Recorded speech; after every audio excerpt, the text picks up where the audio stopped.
Om Shirdi Sai Ram, Chapter 38 from the Shirdi Sai Satcharita. In the last chapter, we described Baba's Chavadi procession. In this, we take up Baba's handi, cooking pot, and some other subjects. Preliminary. O blessed Sadguru Sai, we bow to you who has given happiness to the whole world, accomplished the welfare of the devotees, and have removed the affliction of those who have resorted to your feet. By being very liberal and also being the protector and savior of the bhaktas who surrender themselves to you, you have incarnated yourself in this world to oblige mankind and do them good. The liquid essence of pure self was poured into the mold of Brahma, and out of this has come out the crest jewel of the saint Sai. This Sai is Atmaram himself. He is the abode of the perfect divine bliss. After having attained himself all objects of life, he made his devotees established on the path. Baba's handi. Different sadhanas, means of accomplishments, are prescribed in our scriptures for different ages. Tapa, penance, is recommended for Krita age, Gyan, knowledge, for Treta age, Yagya, sacrifice, for Dwapara age, and Dan, charity, for Kali, present age. Of all the charities, giving food is the best one. We are much perturbed when we get no food at noon. Other beings feel similarly under such circumstances. After knowing this, he who gives food to the poor and hungry is the best donor or charitable person. The Taittiriya Upanishad says that food is Brahma, from food all the creatures are born, and by food they live, and after having departed into food again they enter. When an Atithi comes to our door at noon, it is our duty to welcome him by giving him food. Other kinds of charities, that is giving away wealth, property and clothes etc., require some discrimination, but in the matter of food, no such consideration is necessary. If anybody comes to our door at noon, he should be served forthwith, and if lame, crippled, blind and deceased persons come, they should be fed first, and the able-bodied persons and our relations afterwards. The merit of feeding the former is much greater than that of feeding the latter. Other kinds of charities are imperfect without this. Annadan. Just as stars without the moon, necklace without its pendant, crown without its pinnacle, pond without a lotus, bhajan without devotion, married lady without the kumkum mark, song without a sweet voice, or buttermilk without salt. Just as Varan excels all other dishes, Annadan is the best of all merits. Now let's see how Baba prepared food and distributed it to others. It has been stated before that Baba required very little food for himself, and whatever little he wanted was obtained by begging from a few houses. But when he decided to distribute food to all, he made all preparations himself. He depended on nobody and troubled none in this matter.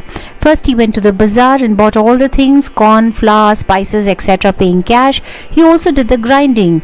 In the open courtyard of the masjid he arranged a big hearth, and after lighting a fire, he kept a handi over it with a proper measure of water. There were two kinds of handis, one small and the other big. The former provided food for 50 persons, the latter for 100. Sometimes he cooked meete chawal, sweet rice, and other times biryani with meat. At times in the boiling varan, that is soup, he let in small balls of thick or flat bread of wheat flour. He grinded the spices on a stone slab and put the thin pulverized sliced spices into the cooking pot.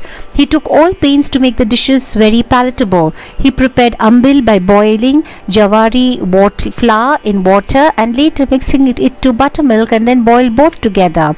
With the food he distributed this ambil to all alike. To see whether the food was properly cooked or not, Baba rolled up the sleeve of his kafni and put his bare arm in the boiling cauldron without fear, and churned or moved the whole mass from side to side and up and down.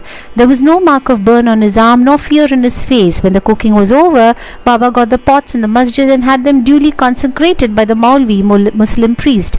First he sent part of the food as prasad to Malsapati and Tatya Patil, and then he served the remaining contents with his own hand to all the poor and helpless people, to their heart's content. Really blessed and fortunate must be those people who got food prepared by Baba and served by him. Somebody may raise a point here and ask, did Baba distribute vegetarian and non-vegetarian food as prasad to all his devotees? The answer is plain and simple. Those who were accustomed to non-vegetarian food were given non-vegetarian food from the handi as prasad, and those who were not so accustomed were given vegetarian meal. He never created in them any wish or desire to indulge in this food. There is a principle that when a guru himself gives anything as prasad, the disciple who thinks and doubts whether it is acceptable or otherwise goes to perdition. In order to see whether any disciple has imbibed this principle, Baba at times put them to test. For instance, on an Ekadashi day, he gave some rupees to Dada Kelkar and asked him to go in person to Korhala to get meat from there. This Dada Kelkar was an orthodox Brahmin and adhered to all orthodox manners in his life.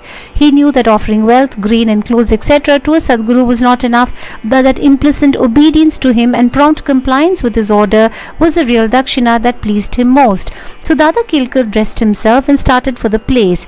Then Baba called him back and said, "Don't go yourself, but send somebody." Then Dada sent his own servant Pandu for the purpose. When Baba saw him going, he asked Dada to call him back and cancel that program. On another occasion, Baba asked Dada just to see how the saltish biryani, which was a mutton dish, was done.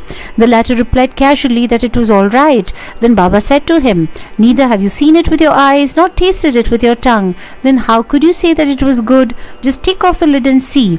While saying this, Baba caught his arm and thrust it into the pot and added, "Take some out of this, leaving aside your orthodox ways, and taste a little."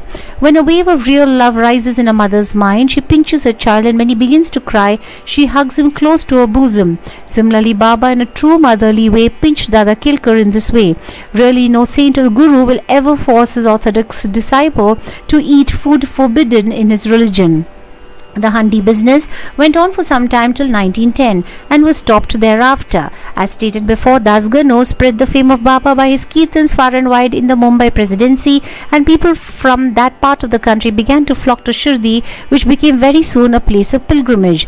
The devotees brought with them various articles for presentation and offered various dishes of food as Naivedya.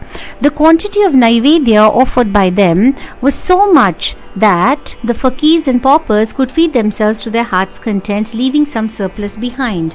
Before stating how Naivedya was distributed, we shall refer to Nana Sahib Chandorkar's story showing Baba's regard for local shrines and deities. Nana Sahib's disrespect of a shrine. By drawing inferences or guessing in their own way, some people said that Sai was a Brahmin and some said that he was a Muslim. In reality, he belonged to no caste. No one knew definitely when he was born and in what community and who his parents were. Then how could he be a Muslim or a Brahmin? If he was a Muslim, how could he keep Duni ever burning in the masjid? How could there be a Tulsi Vrindavan there? How could he allow the blowing of conches and ringing of bells? How could he allow all the different forms of Hindu worship there? Had he been a Muslim, could he have ears pierced, and could he have spent money from his pocket for repairing Hindu temples? On the contrary, he never tolerated the slightest disrespect to shrines and deities. Once Nana Sahib Chandorkar came to Shirdi with his sadhu husband of his wife's sister, Mr. Biniwale. When they went to the masjid and sat before Baba, the latter suddenly got angry with Nana Sahib and said, "You've been so long in my company, then why do you behave like this?" Nana Sahib at first did not understand anything and humbly requested Baba to explain. Baba asked him when did he come to Kopargaon and how he came to Shirdi from there. Nana Sahib then at once realized his mistake. He usually worshipped the shrine of Datta on the banks of the Godavari at Kopargaon on his way to Shirdi, but this time he dissuaded his relative, who was a Datta Bhakta, from going to the shrine in order to avoid delay and drove straight. He confessed all this to Baba and told him that while bathing in the Godavari, a big thorn went into his foot and gave him much trouble. Baba said that was a slight punishment he met and warned him to be more careful in future. Kala Hodgepodge. To revert to the distribution of the Naivedya after the Aarti was over and after Baba sent away the people with Udi and blessings, he went inside and sat behind a curtain with his back to the nimbar for meals, with 2 rows of the intimate devotees, one on each side. The Bhaktas brought Naivedya containing a variety of foods such as puris, mande, polis, basundi, sanza, fine rice, etc., and kept waiting outside for prasad consecrated by Baba. All the foods were mixed in a hodgepodge and placed before Baba. He offered it to God and consecrated it. Then portions of the same were given to the persons waiting outside and the rest was served to the group of devotees inside with Baba at the center. The Bhaktas sitting in 2 rows then dined to their heart's content. Baba asked Shama and Nana Sahib Nimonkar daily to serve the consecrated food to all persons sitting inside and look to their individual needs and comforts. This they did very carefully and willingly. Every morsel of the food thus partaken gave them fulfillment and satisfaction. Such sweet, lovely and consecrated food it was, ever auspicious and ever holy. Cup of buttermilk. Once Hemant Pant had eaten to his full capacity in this company when Baba offered him a cup of buttermilk. Its white appearance pleased him, but there was no space for it. He, however, took only a sip. On seeing his faltering attitude, Baba said, "Drink it all. You won't get any such opportunity hereafter." He drank it off then and found that Baba's words were prophetic, for he passed away after a brief period. Now readers, we've certainly to thank Hemad Pant. He drank the cup of buttermilk but has supplied us with sufficient quantity of nectar in the form of Baba's Leelas. Let us drink this nectar to our heart's content and be satisfied and happy. Bo to Shri Sai, peace be to all. Samastha Lokah Sukhino Bhavantu. Samastha Lokah Sukhino Bhavantu. Samastha Lokah Sukhino Bhavantu. Om Shanti Shanti Shanti.